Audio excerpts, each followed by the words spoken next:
üks hetk ja maailm vaatab mind naeratuskaadris, kuid sees on pimedus.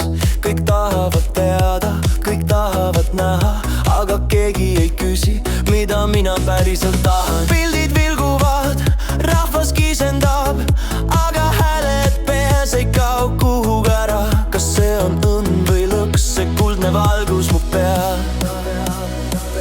Kõik näevad mind, kuid ei näe, mis on sees. Ma naeratan laval, kuid sees on karje. Kuulsus on vangla, uks lahti, kuid välja ei saa keegi. Ma annan neile loo ja nad tahavad veel. Iga melline on uus lukk minu teel. Ma olen nimi, mitte inimene, ja iga kord kui naeratan, kaon veidi jälle. Tahaks korraks kaduda, ilma et keegi teaks mu nime. Leida end taas üles ilma valguse kiireta. Kas see on õnn või lõks, see kuldne valgus?